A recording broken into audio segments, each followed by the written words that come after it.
Chapitre 11. Énergie. Vous n'avez pas à lutter pour votre santé ou à stocker votre énergie. Il suffit de laisser entrer l'énergie. Pour pratiquer la transurfing efficacement, vous devez être en bonne santé et avoir un champ énergétique relativement puissant. Vous pourriez penser que votre santé est assez bonne telle qu'elle est, mais vous ne savez peut-être pas vraiment ce qu'est la vraie santé. Si vous avez du mal à sortir du lit le matin et que vous ne voulez pas aller travailler ou à l'université, si vous vous sentez léthargique après le déjeuner et que vous vous surprenez à somnoler, et si le soir vous ne souhaitez rien de mieux que de vous affaler devant la télévision, vous ne pouvez pas dire que vous êtes en bonne santé.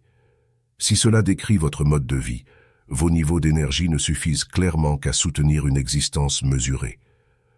En récupérant la vitalité précédemment dépensée pour le fardeau des potentiels excédentaires et des pendules, vous aurez déjà de l'énergie supplémentaire. Cependant, on ne peut jamais avoir trop d'énergie. C'est pourquoi, plus tard dans ce chapitre, je vais introduire un certain nombre de recommandations pour augmenter encore davantage vos niveaux d'énergie.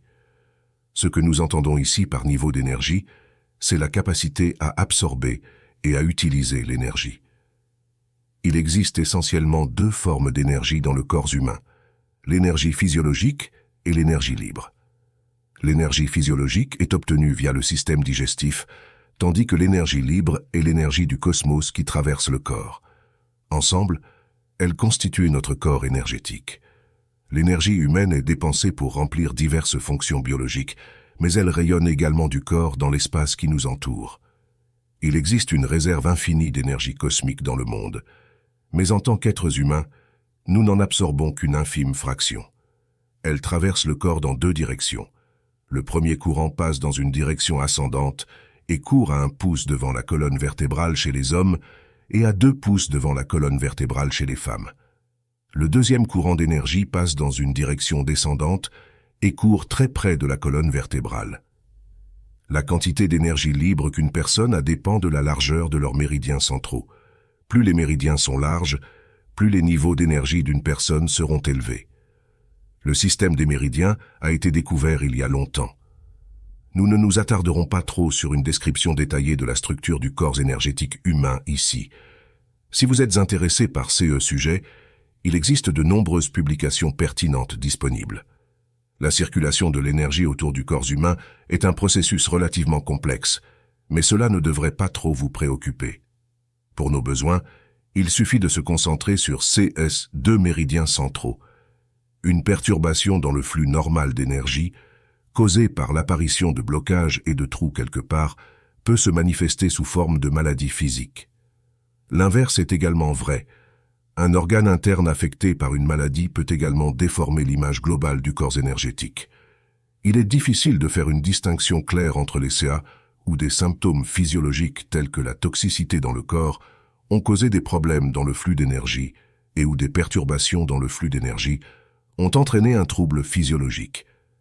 L'acupuncture, l'acupression et de nombreuses autres méthodes peuvent aider à rétablir la circulation normale de l'énergie dans le corps, guérissant ainsi les maladies causées par un mauvais flux d'énergie. Cependant, ces méthodes ne peuvent garantir qu'un effet à court terme. Pour maintenir un bon état de santé, il faut prendre soin des corps physiques et subtils. Les niveaux d'énergie humaine sont étroitement liés à l'état des muscles du corps. La tension musculaire entrave le flux normal de courants invisibles, ceux qui perturbent la transmission d'énergie dans le champ énergétique. Une personne qui se sent tendue peut entrer dans un groupe de personnes détendues et changer l'ambiance générale dans le groupe sans dire un mot. La tension semble simplement flotter dans l'air. Les autres personnes absorbent l'énergie négative sans nécessairement en être conscientes. La tension crée une inhomogénéité dans le champ général, en appelant des forces équilibrées. En conséquence, l'équilibre peut être rétabli soit en amenant l'énergie de groupe à un dénominateur commun, soit en écrasant le potentiel énergétique du signe opposé. Par exemple, le groupe peut taquiner l'individu excessivement inhibé qui les a récemment rejoints pour le faire se détendre. L'humeur et la vitalité sont directement liés au niveau d'énergie, la dépression, le stress, la fatigue et l'apathie. Tous ces éléments indiquent un manque d'énergie suffisante dans le corps. L'énergie physiologique seule n'est pas suffisante pour soutenir des niveaux élevés de vitalité. Une personne peut se sentir physiquement fatiguée, mais confortable et joyeuse en même temps. De même, une personne bien nourrie et reposée peut se sentir déprimée et apathique. L'énergie libre joue le rôle le plus important pour garantir qu'une personne adopte une approche proactive de la vie. Lorsqu'une personne n'a absolument aucun désir de faire quoi que ce soit, elle manque clairement d'énergie libre. Une personne peut se forcer à accomplir des fonctions routinières malgré un déficit d'énergie libre, mais elle aura du mal à être créative ou physiquement active. L'intention est le moteur de tout comportement proactif, et pourtant, lorsque quelqu'un n'a pas d'énergie libre, il ne peut avoir aucune intention. L'énergie physiologique est dépensée dans l'exécution physique de nos actions. Ici, nous nous concentrerons principalement sur le premier type d'énergie qui contribue à créer l'intention. Il s'agit en effet de l'énergie de l'intention, et c'est grâce à cette énergie que nous ressentons la motivation à avoir et à agir. Le stress et la relaxation. Lorsqu'une personne est déprimée ou tendue, ses méridiens centraux se bloquent. Les méridiens se rétrécissent et la circulation de l'énergie libre ralentit ou s'arrête complètement. Dans cet état, l'intention perd son approvisionnement en énergie. Lorsque l'intention est bloquée, une personne devient généralement incapable de faire face efficacement aux situations stressantes. Le stress peut également avoir l'effet inverse sur les méridiens en les dilatant soudainement. Lorsque cela se produit, une personne est capable de faire des choses incroyables qu'elle ne pourrait normalement pas faire. Il existe des exemples connus de cela, bien qu'ils soient rares. Dans la majorité des cas, les capacités et les ressources d'une personne sont considérablement réduites lorsque le corps est soumis à un niveau élevé de stress.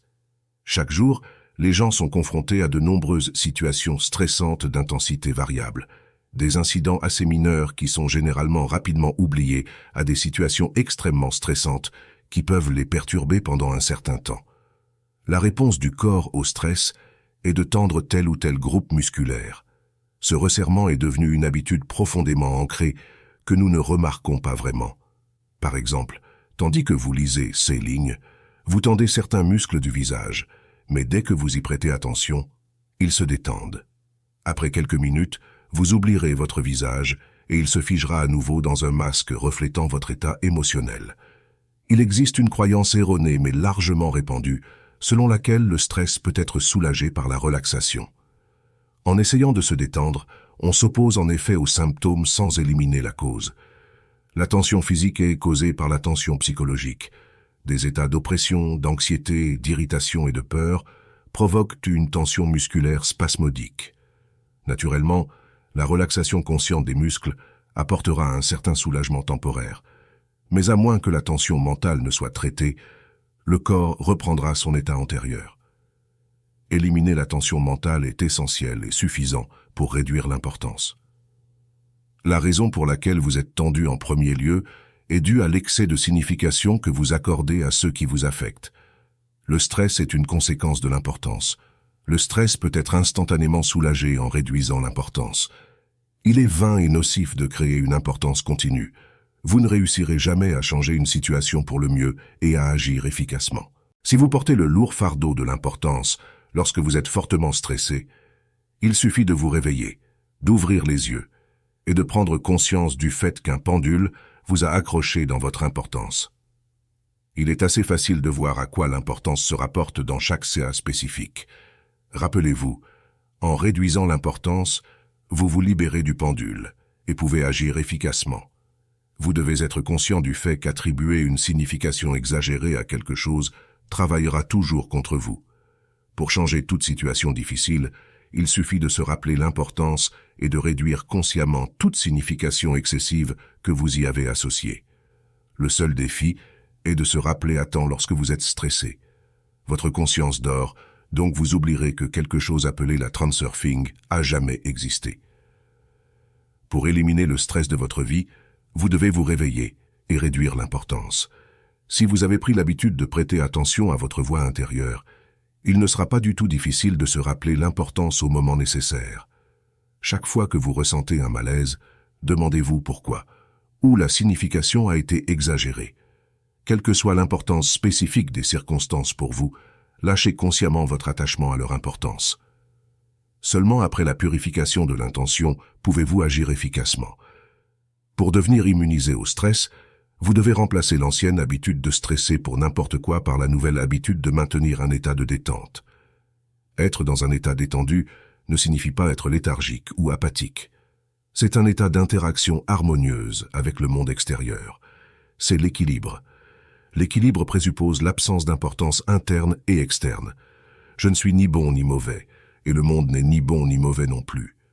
Je ne suis ni pathétique ni insignifiant, et le monde n'est ni pathétique ni insignifiant non plus. L'absence d'importance, ou au moins un faible niveau d'importance, est la condition principale essentielle pour devenir détendu. Il est inutile d'essayer de se détendre lorsque l'importance est exagérée. Par exemple, vous ne pouvez guère vous attendre à rester superbement détendu lorsque vous êtes debout au bord d'un toit élevé et que vous avez le vertige. Si réduire l'importance n'est pas une option, vous pouvez au moins éviter de gaspiller de l'énergie en essayant de vous détendre. Cela ne fait qu'augmenter votre dépense énergétique. Au lieu de cela, laissez aller et inquiétez-vous à votre guise. Pour la pratique de la transurfing, vous devez être capable d'induire rapidement un état de détente dans n'importe quelle circonstance. Cela ne nécessite aucune autosuggestion verbale, car les muscles sont gouvernés par l'intention et non par les mots. La majorité des muscles du corps peuvent être détendus consciemment simplement en étant conscient d'eux. Il suffit de balayer simplement votre corps avec votre œil intérieur pour relâcher toute contraction. Nous ne concentrons généralement pas notre attention sur nos muscles tant que nous ne ressentons pas d'inconfort physique. Il y aura donc aussi certains groupes musculaires qui ont oublié d'obéir à l'intention. Cela est lié au mode de vie sédentaire moderne que la plupart des gens mènent. Par exemple, il est difficile de contrôler consciemment les muscles du dos, et donc avec l'âge, les gens ont tendance à développer des douleurs dorsales.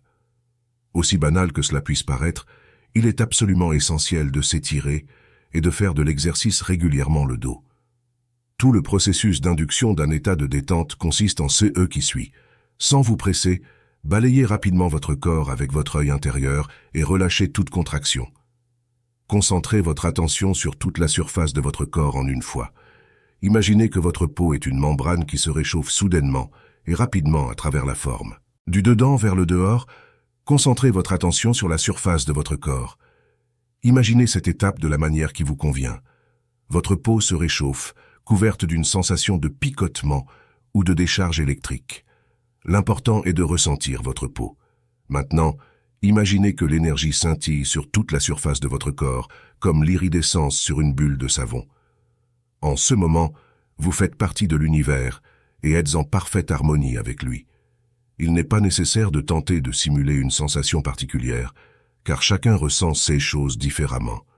En fait, il n'est même pas nécessaire d'essayer l'exercice de manière délibérée, mais de le faire de manière décisive.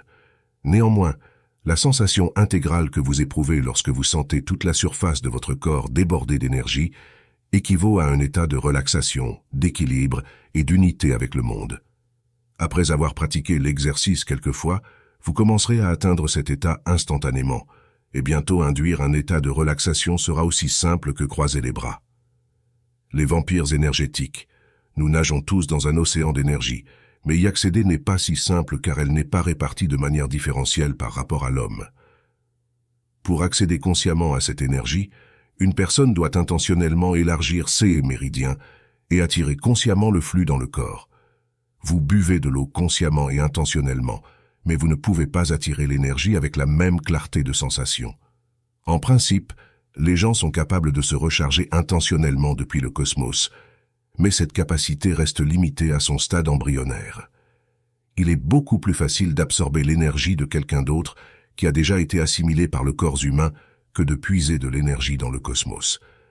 Les prétendus vampires énergétiques exploitent ce fait. La forme humaine d'énergie est facile à assimiler car elle a une fréquence spécifique.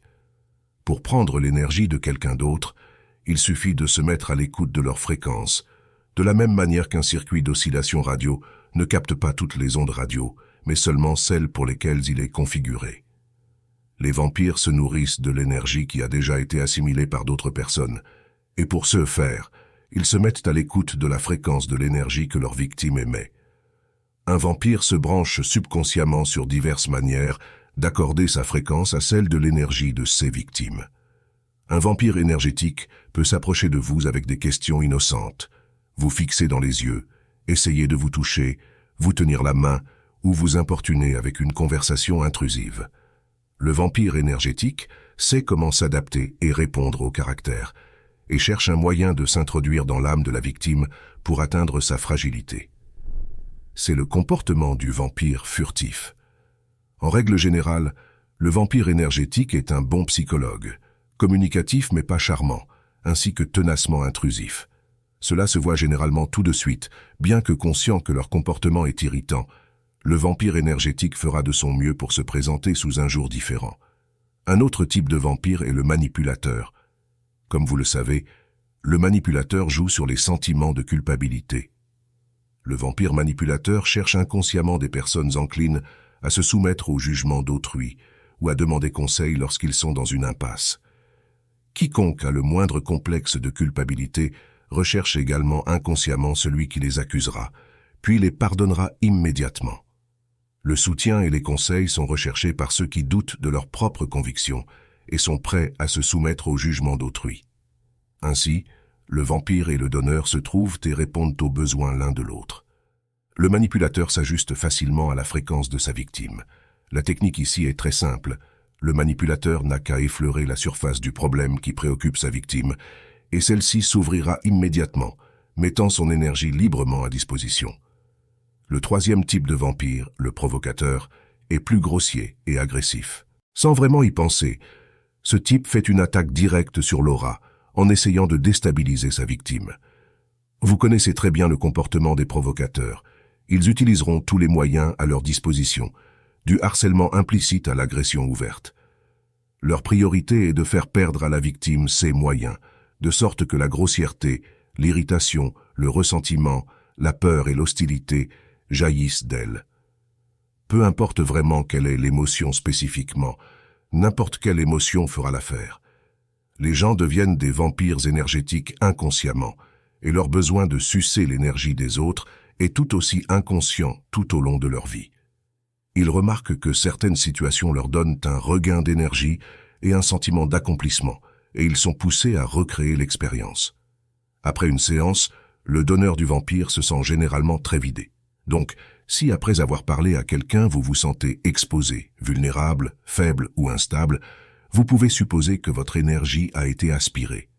Cela dit, ce sont les pendules qui absorbent la plus grande partie de l'énergie humaine libre. Nous avons déjà décrit comment ils font cela. Les pendules prennent l'énergie à travers le méridien de l'importance.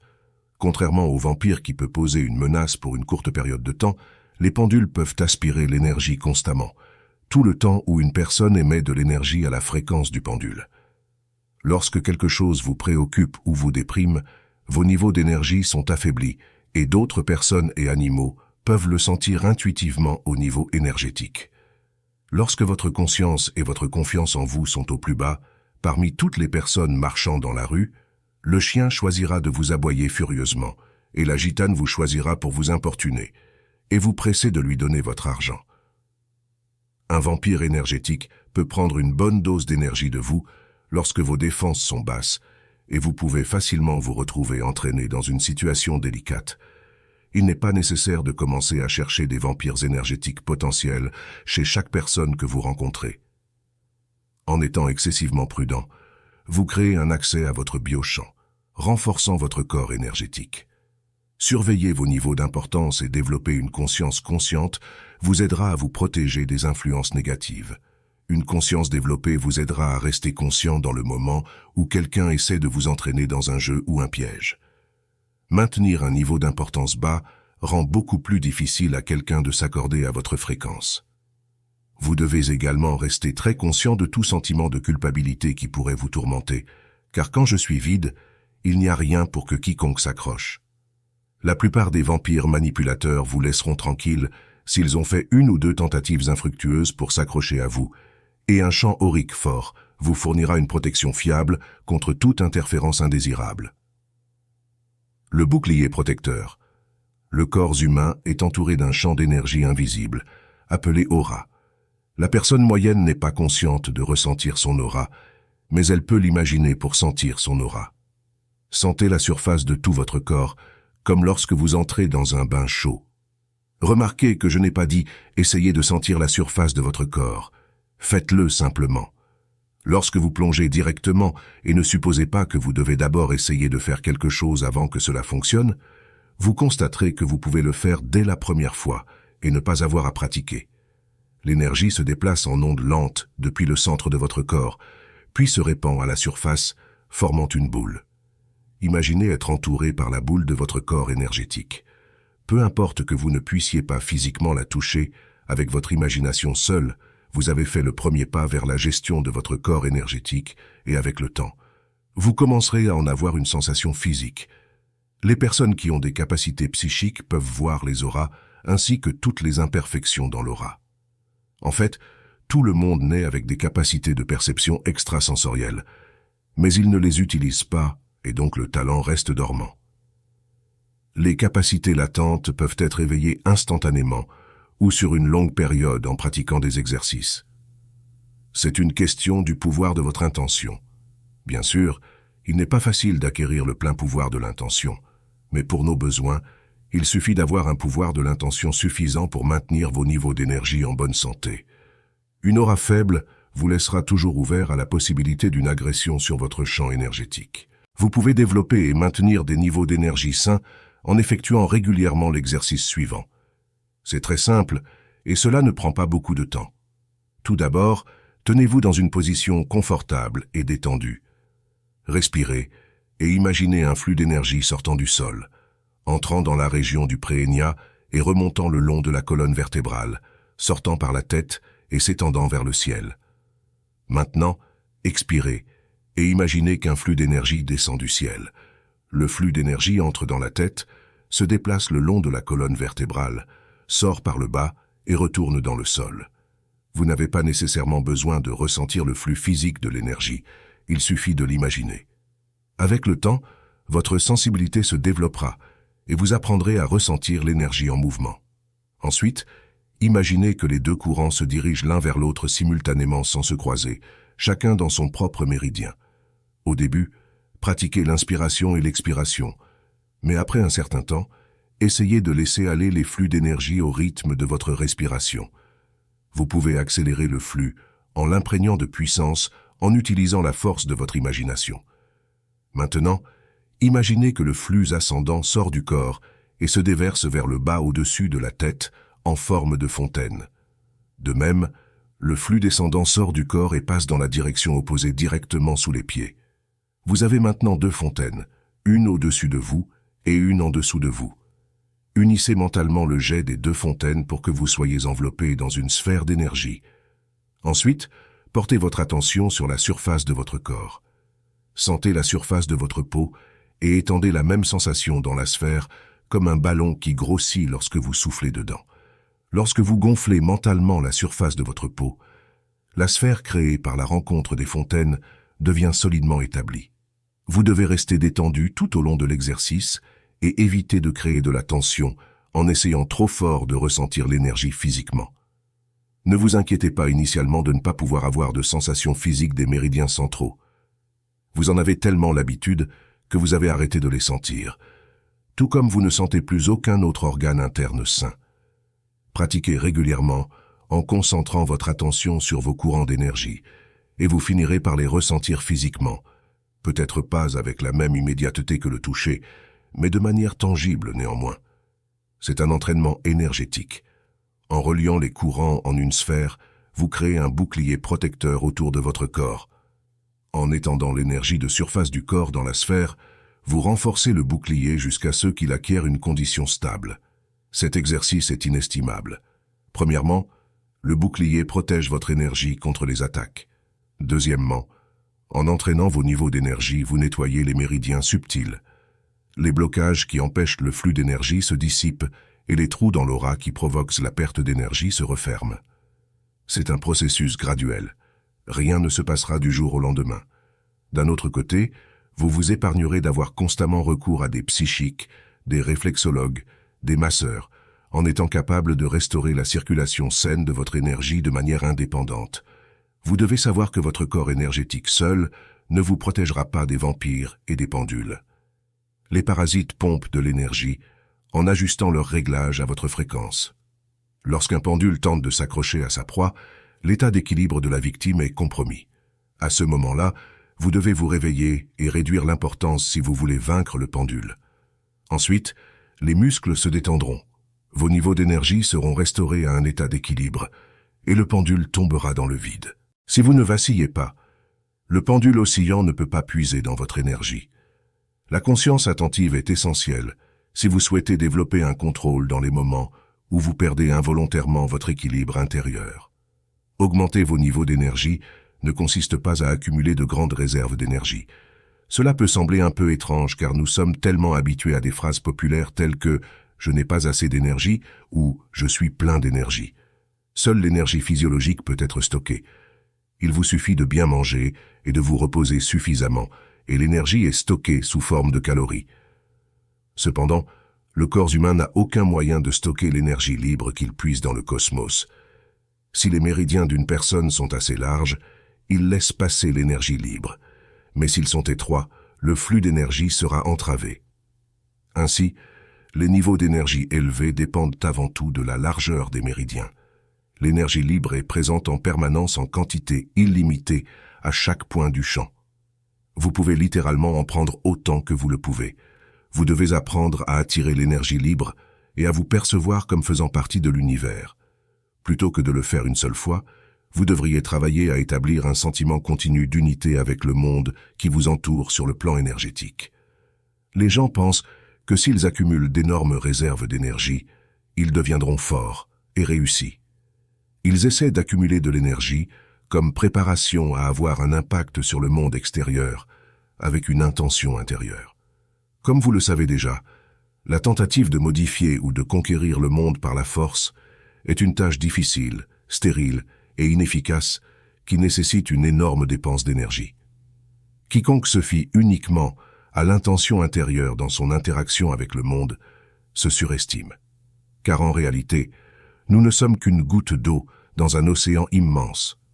L'intention extérieure n'essaie pas de changer le monde ou de le combattre. Elle choisit simplement ce dont elle a besoin dans la vie, dans la boutique de l'espace alternatif. L'intention extérieure n'a pas besoin de marchander pour obtenir des biens ou de les arracher à l'assistant de magasin. Vous n'avez pas besoin d'accumuler de l'énergie pour travailler avec l'intention extérieure, car elle est super abondante et omniprésente. Nous sommes pratiquement immergés dedans. Se concentrer sur l'accumulation délibérée d'énergie revient à nager dans un lac et à se remplir les joues pour garder un peu d'eau en réserve au cas où le lac viendrait à manquer. Ne cherchez pas à accumuler de l'énergie. Laissez-la simplement passer librement à travers vous sous forme de deux courants contraires. Il peut être utile d'imaginer ces deux courants se rejoignant en fontaine contraire, mais c'est tout ce que vous devez faire. Ne vous efforcez pas de devenir un amas d'énergie, mais imaginez-vous plutôt comme une goutte dans l'océan.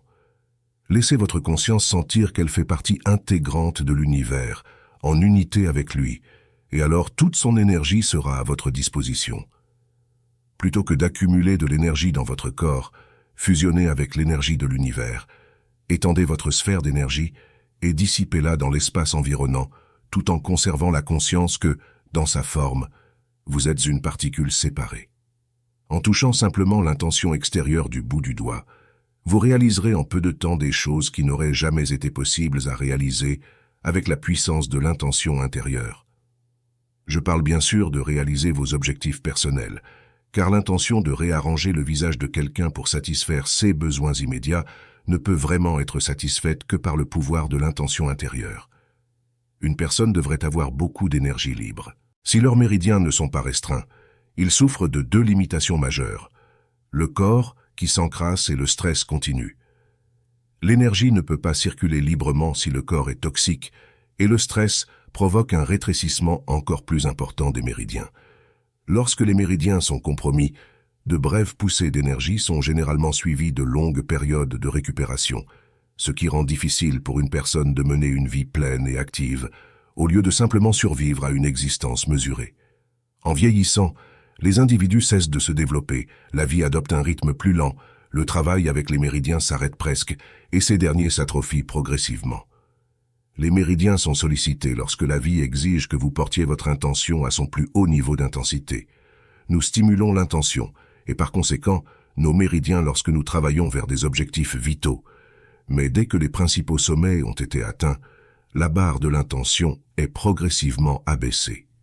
Le moment vient où tout, ce que vous voulez faire le soir, et peut-être même pendant la journée, c'est vous enfoncer dans un fauteuil devant la télévision. Les méridiens se rétrécissent, l'énergie de l'intention s'estompe, et la vie devient un fardeau plutôt qu'une joie. Heureusement, tout cela peut être facilement corrigé d'une manière qui n'implique pas de forcer votre intention à conquérir de nouveaux sommets. Les méridiens peuvent être développés en pratiquant des exercices énergétiques. L'effet positif sera renforcé plus vous vous connectez au sentiment de vos courants d'énergie centraux et à votre corps subtil. Cette condition présente plusieurs avantages. Elle favorise un sentiment d'équilibre et d'harmonie avec le monde. Elle accroît votre sensibilité aux changements dans l'environnement et vous permet de suivre facilement le cours des événements. Elle vous connecte au champ d'information, une source illimitée de créativité. Elle vous donne accès à l'énergie du cosmos. Vous rayonnez une énergie harmonieuse qui crée une oasis de prospérité et de succès autour de vous. Plus important encore, elle vous maintient fonctionnel au point de rencontre entre le cœur et l'esprit, vous rapprochant ainsi de l'intention extérieure. Votre capacité à diriger l'intention extérieure se développe, ce qui signifie que vos désirs sont réalisés plus rapidement et plus facilement. Vous pouvez commencer le processus de changement en activant les fontaines d'énergie de temps en temps pendant la journée et en essayant de les renforcer en les visualisant mentalement sans trop vous forcer. Si pendant l'exercice votre tête commence à se sentir lourde, cela signifie que le flux ascendant est plus fort que le courant descendant. Concentrez votre attention sur le courant descendant et renforcez-le légèrement. Les courants d'énergie doivent être équilibrés pour se rencontrer à mi-chemin dans le corps. À partir de ce point dans le corps, imaginez mentalement les courants se propageant à travers la sphère énergétique et votre sensation du corps subtil devrait devenir plus claire. Vous devriez ressentir un sentiment intégral des courants ascendants et descendants, ainsi qu'une sensation de votre corps énergétique tout entier. Si vous concentrez votre attention sur le courant descendant, votre centre énergétique se déplacera vers le bas et vice-versa. Si vous vous concentrez sur le courant ascendant, votre énergie s'accumulera dans la partie supérieure du corps. En dehors de cela, votre centre de gravité physique se déplacera en fonction de votre centre énergétique. Vous pouvez utiliser cette qualité à votre avantage dans le sport.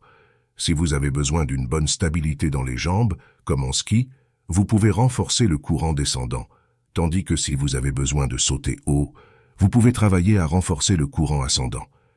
Les maîtres d'arts martiaux comprennent bien la qualité des courants énergétiques. Dans le corps, il y a d'autres types de maîtres de l'énergie qui peuvent rester si fermement ancrés à un certain endroit, lorsqu'ils se concentrent sur le courant descendant, qu'il est impossible de les déplacer. Et de même, il y a des maîtres de l'énergie qui peuvent se concentrer sur le courant ascendant et sauter à des hauteurs inimaginables. Vous pouvez pratiquer en portant votre attention sur les méridiens centraux lorsque vous faites n'importe quel type d'exercice physique, mais ne forcez pas trop. Être excessivement diligent ne paie jamais.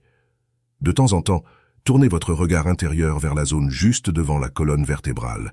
Imaginez le courant ascendant qui monte et le courant descendant qui descend. Si vous pratiquez régulièrement le parcours de vos méridiens centraux, vous développerez peu à peu la compétence de les sentir. Il peut sembler que certains mouvements sont totalement à l'opposé de la façon dont vous visualisez votre énergie. Soyez patient. Avec le temps, vous apprendrez à corréler facilement tout mouvement avec un sens de votre flux d'énergie. Concentrez votre attention sur les méridiens centraux pendant l'entraînement avec des poids peut augmenter considérablement vos niveaux d'énergie pendant la phase d'effort d'un mouvement. Concentrez votre attention sur les muscles lorsque vous effectuez le mouvement principal. Puis, lorsque vous effectuez le mouvement inverse et que les muscles se relâchent, déplacez votre attention vers les méridiens centraux. Le mouvement de relaxation des muscles devrait être maintenu pendant 1 à 2 secondes pour donner suffisamment de temps pour ressentir le mouvement de l'énergie. Prenez la traction sur la barre comme exemple.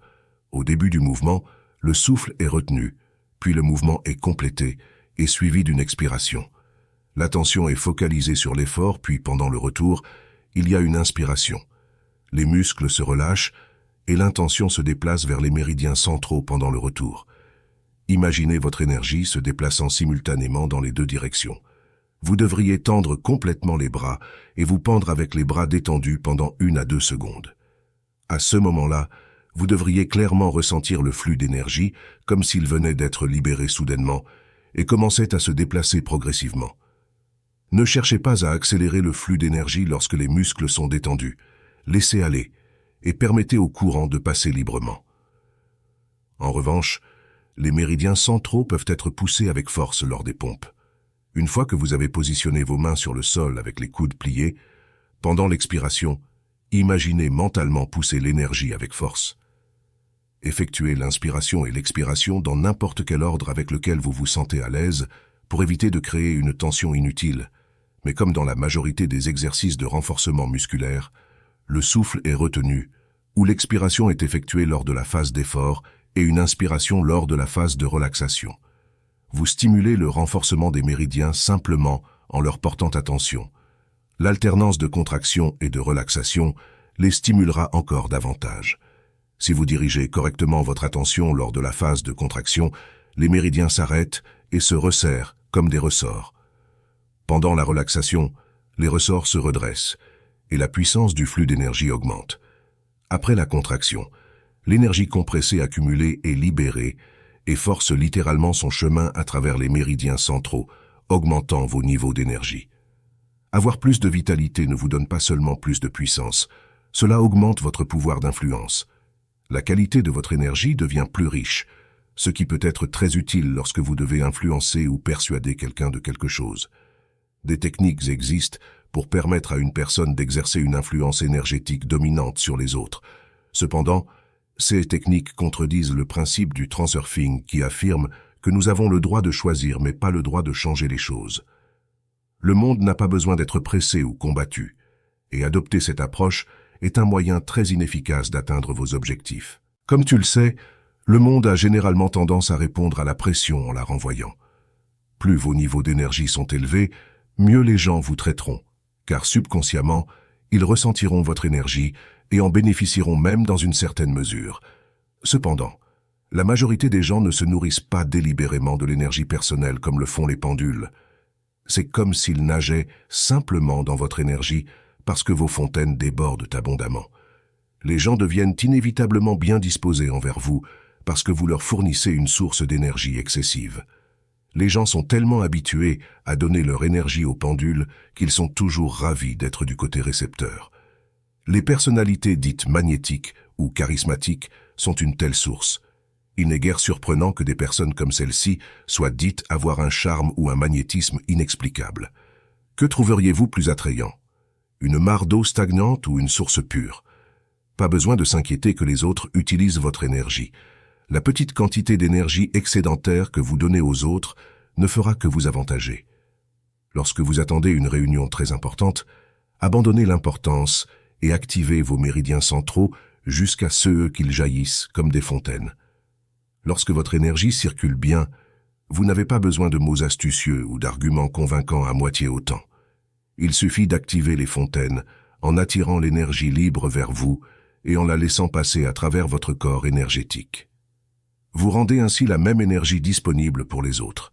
Ils pourront la ressentir au niveau subconscient et sans en être conscients, ils se sentiront bien disposés envers vous. Le secret de votre charme leur restera un mystère. L'énergie de l'intention, comme nous l'avons dit au début, entre dans le corps humain sous forme de courants centraux de flux d'énergie qui sont programmés par les pensées d'une personne et, en sortant du corps, adoptent les mêmes paramètres que les pensées de cette personne. L'énergie programmée s'accumule dans le secteur correspondant de l'espace alternatif, CE qui provoque la réalisation matérielle de cette réalité alternative.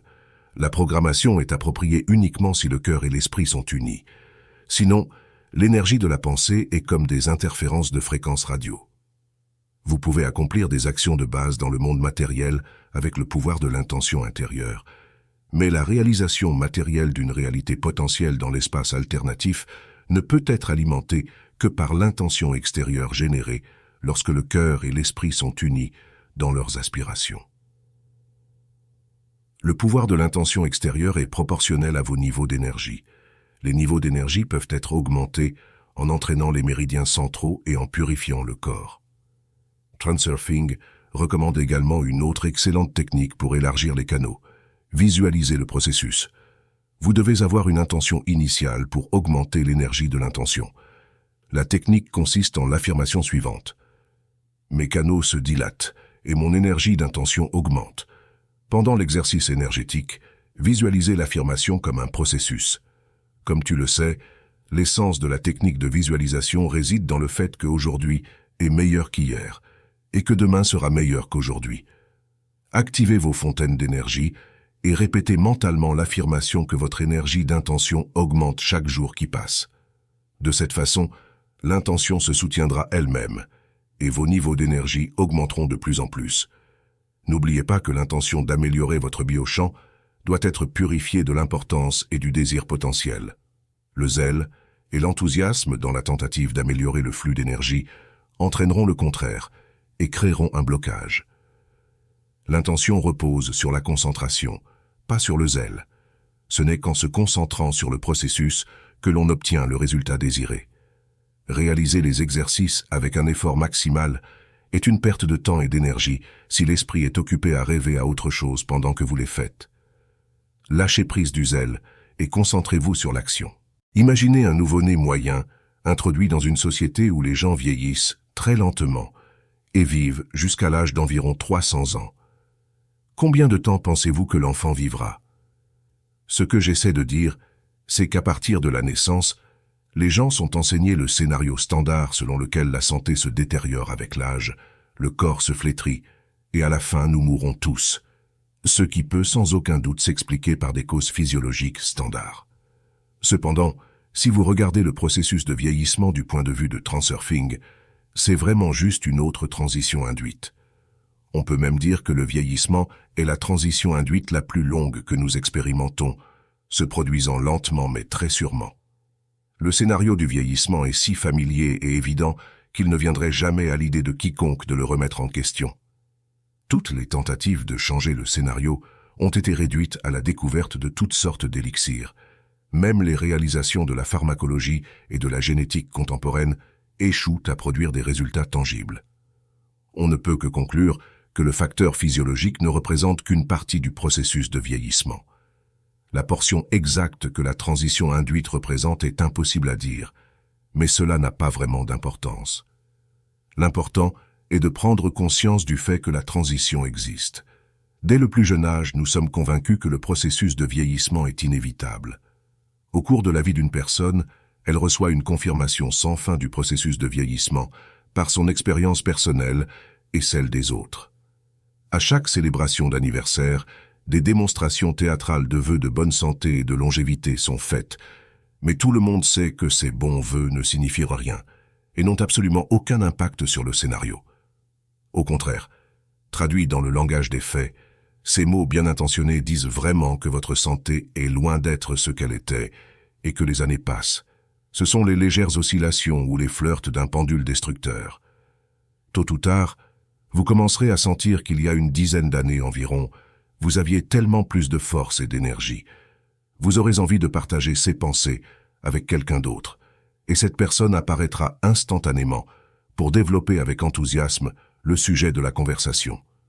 Le thème de la maladie n'est pas moins populaire dans les conversations polies que la météo.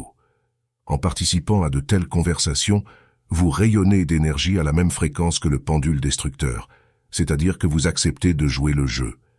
Le pendule peut vous donner un coup de coude sous forme d'épuisement ou de malaise. Votre état vous inquiétera profondément et vous penserez « je dois être malade ».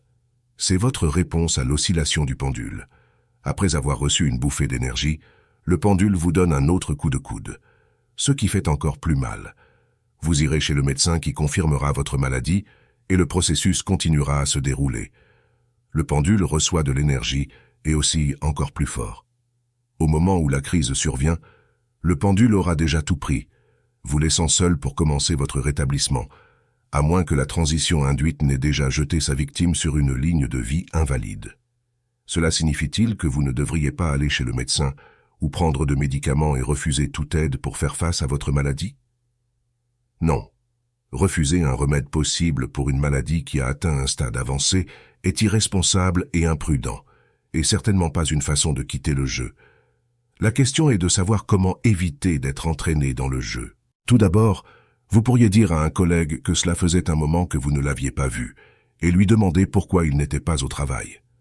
Il vous répondra sûrement qu'il était malade. Notez qu'il ne dit pas qu'il était en train de guérir, mais simplement qu'il était malade. À la question « Qu'est-ce qui ne va pas ?», la réponse sera « Je suis malade ». Bien sûr, il semblerait peu naturel de répondre à ces questions en disant que vous étiez ou que vous êtes en train de guérir. Les gens sont tellement habitués à jouer le jeu de la maladie que la guérison est vue comme un attribut ou un effet secondaire du jeu, mais pas comme un objectif en soi. Le jeu du pendule commence lorsque vous acceptez volontairement les symptômes de la maladie. En d'autres termes, lorsque vous vous accrochez à l'extrémité de la spirale d'une transition induite. Le premier mouvement du pendule peut être contré si vous ne prenez pas les symptômes au sérieux, si vous les ignorez tranquillement à ce moment-là et les oubliez. Si cela ne fonctionne pas, vous pouvez voler l'élan du pendule en prenant des mesures préventives de base. Si vous tombez malade, jouez le jeu du traitement, pas celui de la maladie. Jouer au jeu de la maladie signifie souffrir passivement, participer à des conversations sur diverses maladies, se plaindre et exiger capricieusement des soins et de la sympathie de la part de ceux qui vous entourent. Considérez votre malaise comme un attribut indispensable. Exhibez votre mauvaise santé comme un enfant qui doit être constamment chouchouté et recherchez avec empressement des informations liées à divers maux.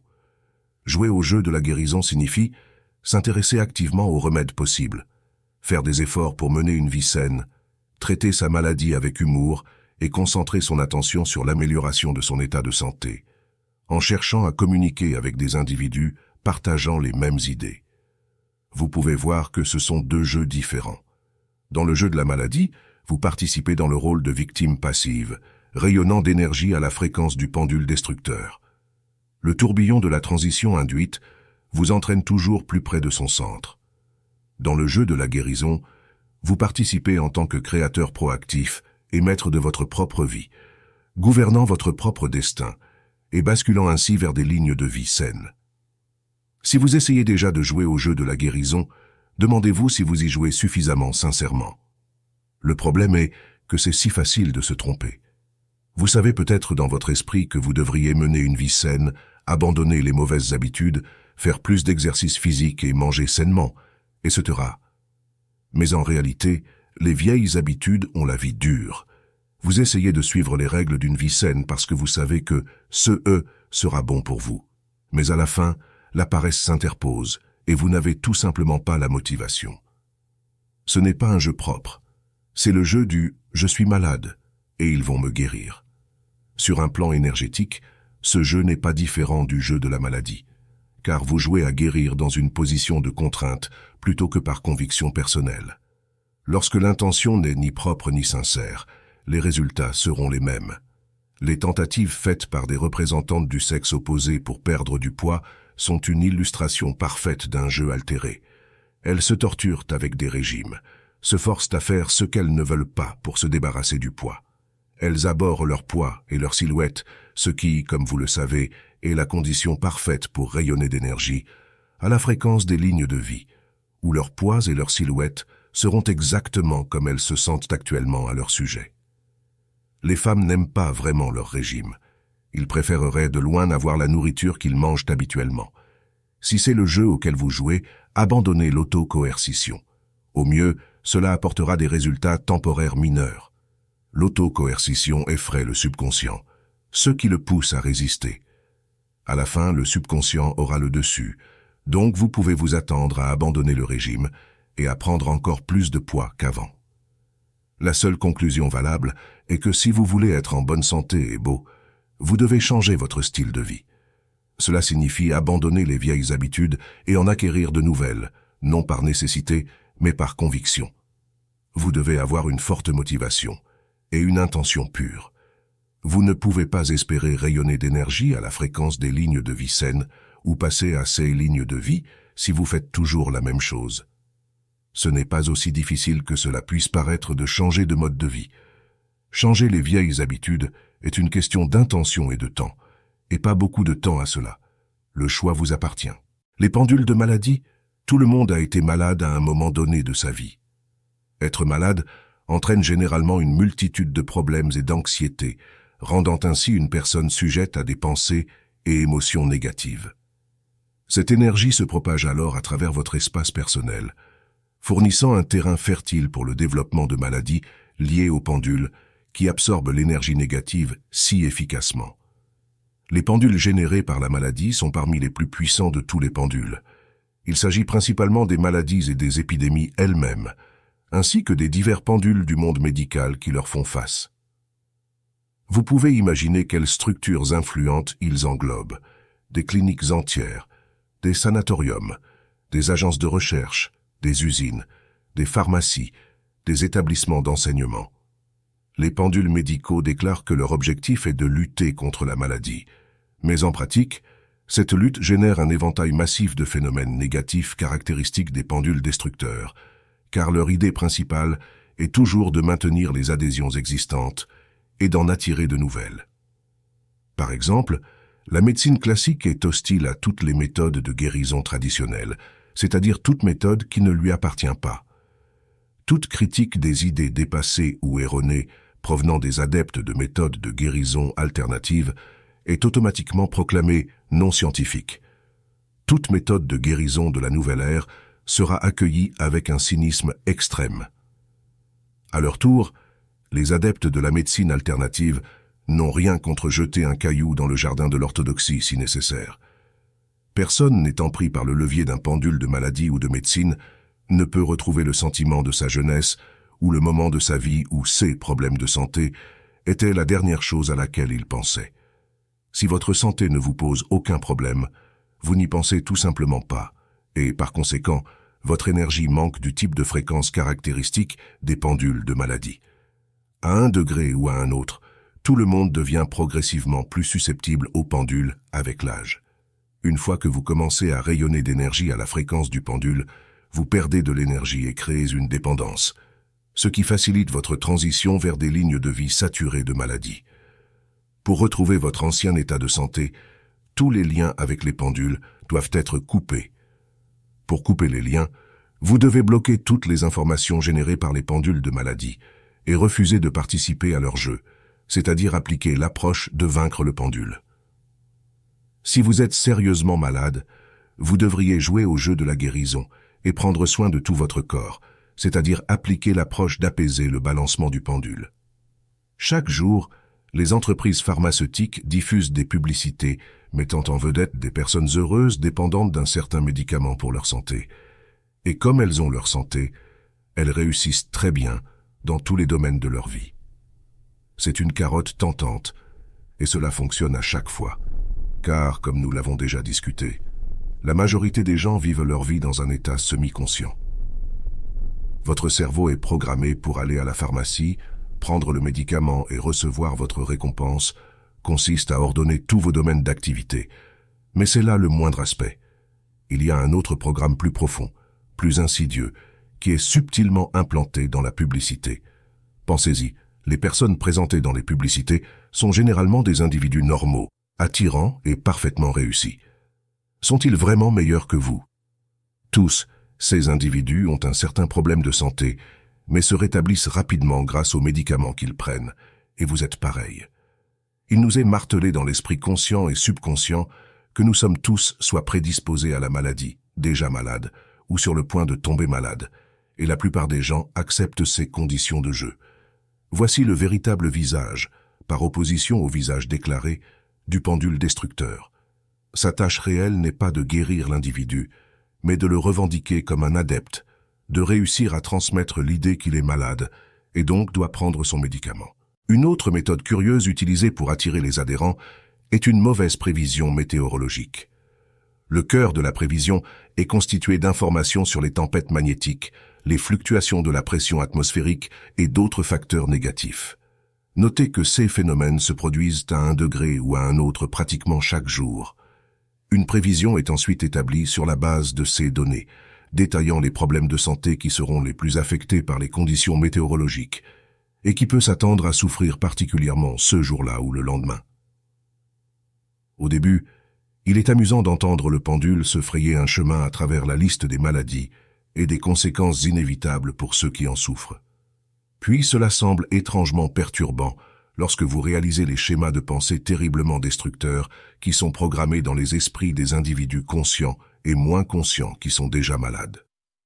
Lorsque vous entendez une telle prévision négative, vous pourriez penser qu'il vaudrait mieux ne pas sortir de la maison du tout et que vous pourriez aussi bien vous préparer à descendre dans votre propre tombe. Il est naturel que les facteurs négatifs aient un certain effet sur notre santé, mais pourquoi créer cette attente dès le départ? De nombreuses personnes, en particulier les personnes âgées, écoutent les effusions du pendule dans un programme sur leur malaise et leurs aggravations, comme si elles avaient été condamnées à souffrir. La prévision météorologique et sa prévision de la mauvaise santé illustrent parfaitement le désir effronté et cynique du pendule de subjuguer les gens à sa volonté. Le sujet le plus classique est les conversations que nous avons avec des amis et des proches à propos de notre santé. En règle générale, la conversation ne se concentre pas sur le thème du renforcement de la santé, mais tourne autour du thème de la maladie et de la médication. On décrit joyeusement comment on souffre de divers maux, et l'autre grogne volontiers en réponse que c'est ce qui arrive quand on vieillit un peu. Les personnes qui participent à ce genre de conversation rayonnent activement d'énergie à la fréquence des pendules de maladie, et leur énergie est tout aussi contagieuse que les microbes pathogènes. Évitez ce genre de compagnie, sinon les fréquences de la maladie s'installeront inopinément sur vous. Il est facile de repérer un pendule de maladie. Il vous attire avec des informations sur diverses maladies et leur traitement. Si vous décidez d'ignorer l'information et de la laisser passer sans la prendre trop au sérieux, le pendule sera découragé et vous laissera tranquille. C'est sa défaite. Si vous répondez à l'information avec un rire sain et que vous la tournez en dérision, le pendule s'enfuira terrorisé dans la direction opposée. C'est l'apaisement du balancement du pendule. En vous séparant des pendules de maladie, vous devenez complètement libre. Mais cette liberté ne dure pas longtemps. Il est dans la nature humaine de vouloir devenir l'adepte de tel ou tel pendule. Et tôt ou tard, vous risquez à nouveau de tomber sous l'influence de leur maladie. Pour vous protéger, vous devez sortir de l'état d'indécision qui peut s'installer une fois que vous avez choisi les pendules de guérison qui régissent tout, ce qui concerne le renforcement du corps et de l'esprit. Devenez adepte d'un mode de vie sain, et vous verrez à quel point c'est joyeux et excitant par rapport à un combat terne et pénible contre la maladie. De toute évidence, si une personne prend régulièrement bien soin d'elle-même, elle rayonnera d'énergie à la fréquence des lignes de vie saines et sera bien trop occupée pour avoir affaire à la maladie. Vous pouvez voir qu'il existe deux modes de vie complètement différents, l'un basé sur la guérison de la maladie et l'autre sur le fait de prendre soin de sa santé. Clairement, en ce qui concerne la mauvaise santé, le premier est lié à l'intention intérieure et le second à l'intention extérieure. Lequel de ces modes de vie vous vivrez est entièrement votre choix. Résumé, l'énergie physiologique est dépensée dans l'exécution de l'action physique. L'intention dépend de l'énergie libre. L'énergie passe à travers le corps dans deux courants opposés. L'énergie de l'intention est bloquée lorsque vous êtes stressé. Pour vous débarrasser du stress, réveillez-vous et diminuez l'importance. Si réduire l'importance n'est pas possible, il est inutile de gaspiller de l'énergie en essayant de se détendre. Vous pouvez renforcer votre bouclier protecteur en effectuant des exercices énergétiques. Ne cherchez pas à accumuler de l'énergie, laissez-la simplement passer librement à travers vous. Des niveaux élevés d'énergie dépendent de larges méridiens centraux. Faire des exercices énergétiques est un moyen efficace de renforcer les méridiens. Nettoyer le corps élargira considérablement les méridiens. L'intention intérieure est axée sur le fait d'être malade et de guérir. L'intention extérieure est axée sur le fait de mener un mode de vie sain. Ne jamais accepter le jeu des pendules destructeurs de maladies. Pendant les exercices, portez une attention particulière aux méridiens centraux. L'intention réside dans la concentration focalisée, pas dans l'enthousiasme et la diligence.